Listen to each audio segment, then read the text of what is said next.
Hi, welcome to the city where the sun always shines, Miami, aka Vice City. Our last video we visited New York City, but it's mostly known as Liberty City. I think it's because of copyright reasons.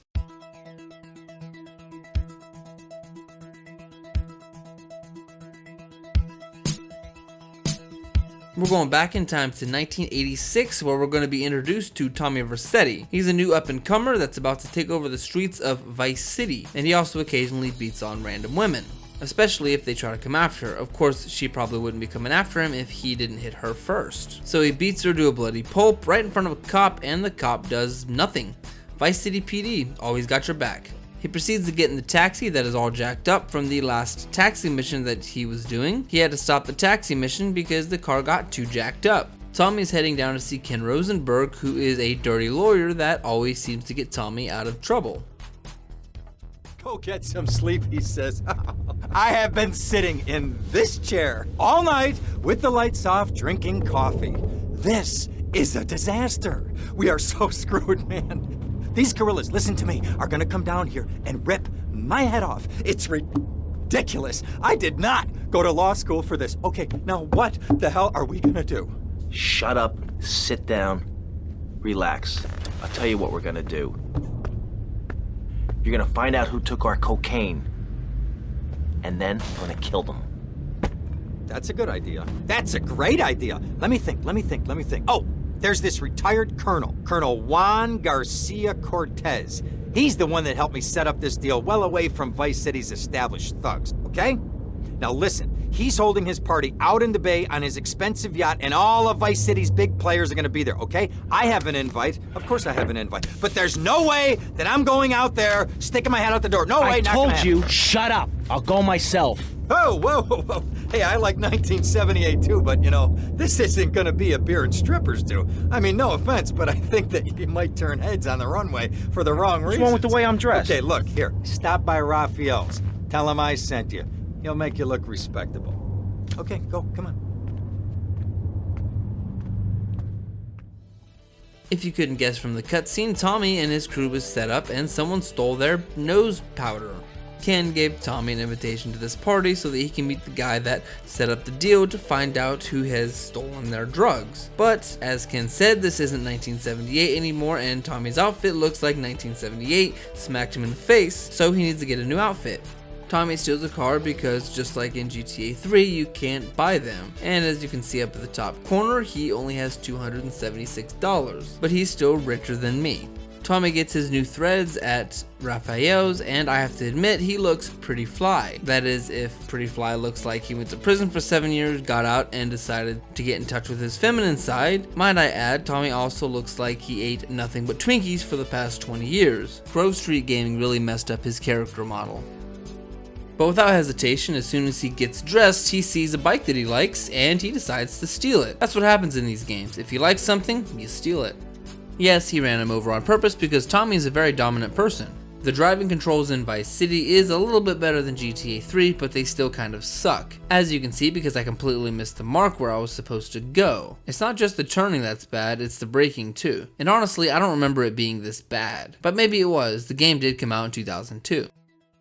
I was actually going to play this cutscene, but there is a song in the background that is clearly copyrighted, so I am going to just not play it. But I'm sure if you guys really need to watch this, I'm sure you can find it on some other YouTube channel, but this is a mission called The Party. I'm only saying that just in case you want to look it up on YouTube if you really have to see this cutscene. Well, now Tommy is taking this girl Mercedes to the pole position strip club. I'm sorry, but Mercedes is the Misty of GTA Vice City, except this one Tommy is authorized to touch by Mercedes. You mind me resting my hand in your lap? Maybe. What a bunch of horn dogs. So he makes it and she continuously makes passes at him. He must be the stud of 1986. See you around, handsome. I'm sure you will. He says as she walks into the abyss of nothingness.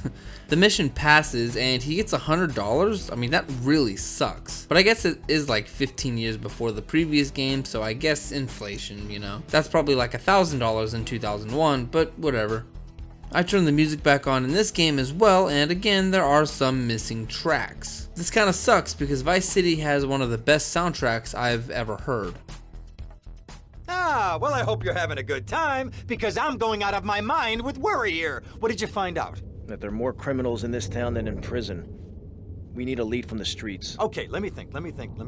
Ah, I got it. Okay, there's this limey, some music industry slimeball. Goes by the name of Kent Paul. Anyway, he's got his nose so far up most of Vice City's ass that if anybody knows the whereabouts of 20 keys of coke, it's this guy, all right? He's always at the Malibu. I'll go pay him a visit. Take it easy now. It's time to go see our first drug-addicted rock musician. I don't think he's actually a musician. I think he's just in the music industry, as in he produces music. I don't really know the schematics of it, so let's just move on. Tommy heads to the Malibu Club with no complications, surprisingly.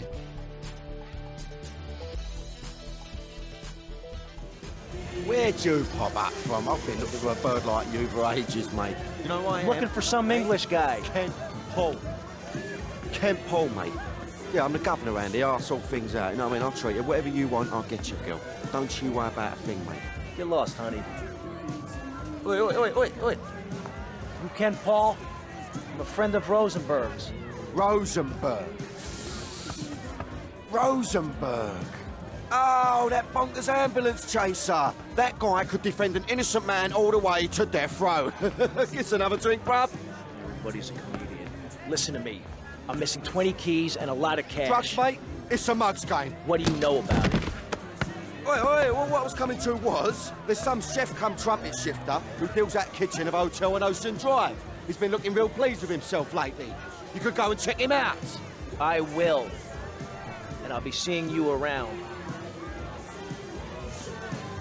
Yeah, that's right. Go and walk away, you mug. I knock you spark out. Give me a drink.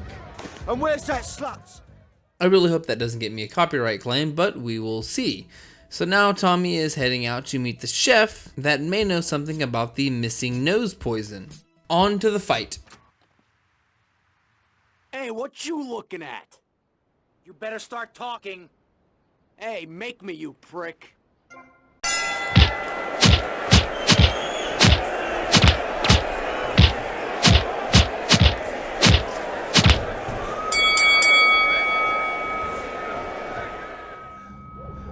Oh, way to go, tough guy. Beat him to a pulp. That should make him real chatty. You want some too? Hey, chill. I want what you want, brother. Oh yeah? And what's that? Your green and my dead brother's white lady. Unfortunately, you just silenced our lead. Accidents happen. Get lost. Hey, whoa. No need to go all Lone Ranger on my ass. The way I see it, we two hombres in a strange town. We need to watch each other's back. My back's just fine, brother. You sure about that? Here, take this. Follow me. Meet Lance Vance. I think his parents must have really hated him to give him a first name that rhymes with his last name. Tommy follows Lance and he shows him where the gun shop is, right around the corner, as if Tommy could not find it on his own. He only had enough money for one Mac because people are super cheap in this game. So I spent all my money on this Mac, and no, I'm not talking about a Mac computer. Only rich guys and douchebags can afford Mac computers. I'm kidding. Only rich people can afford Macs, unless you're a rich douchebag. Anyways, Tommy drives back to the hotel and Lance gets his car back. I guess he can't steal this one. I'm gonna go see what I can dig up. I'll be watching you, Tommy.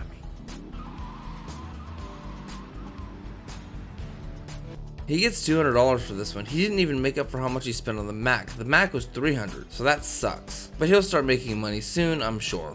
After Tommy goes inside and rests for a little bit, he steals the first cool car that he sees, completely ignoring the phone call that he gets. I know that this is the phone that Tommy stole from Chef, but for some reason in this one, he has a cell phone, when it's put 15 years before GTA 3. But what does Claude have?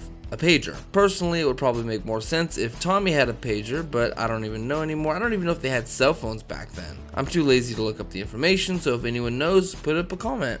But before the next mission gets started, he restlessly enters the cell phone. I don't think restlessly is the right word here. Hey, Leo, I think we got a buyer for Diaz's merchandise. Gotta give him a ring, man. Set up the deal, you know? Where are you now? You okay, Leo? You sound kinda different. Just tell me where you are. Who the hell is this? Put Leo on, man. Leo's gone away for a while. He left me in charge. Screw you, man. I guess he's too busy to talk. Another time, I guess.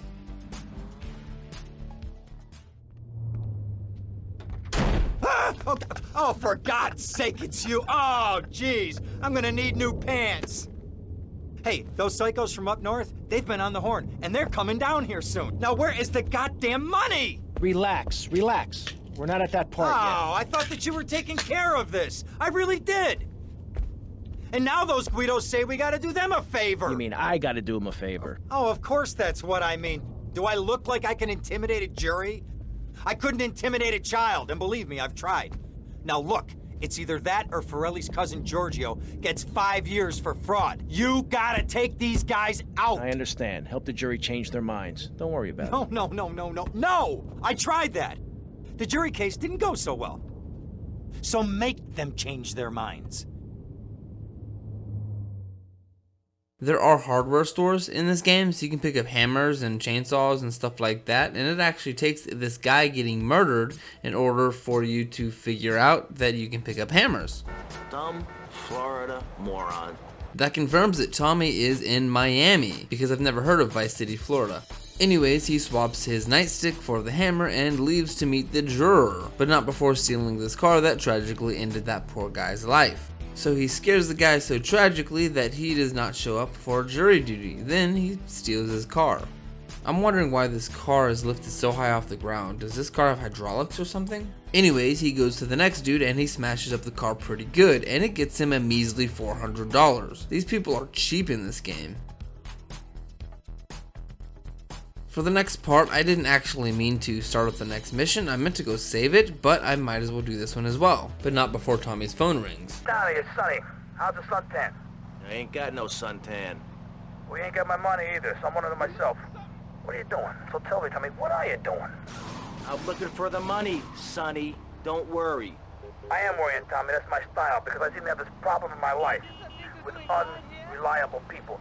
Don't be an unreliable person, Tommy, please. Do us both a favor. I'm looking forward to hearing from you.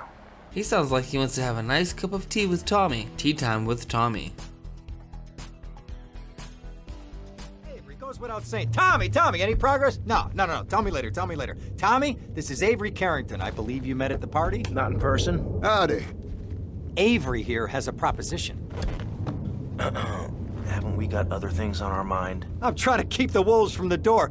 So could you please cut me some slack? I'm stretched like a wire, and even if I'm dead by the end of the week, I'd like to think that I didn't die poor. Now just calm down, both of you. Son, you help me, and any greaseballs giving you a hard time, I'll see to it they take a long dirt nap. Okay. What can I do for you? This delivery company's got its depot on some prime land. They won't sell. They're hanging on like a big old prairie rat. So we gotta go in there and smoke that vermin out. Head on down there and stir up a hornet's nest.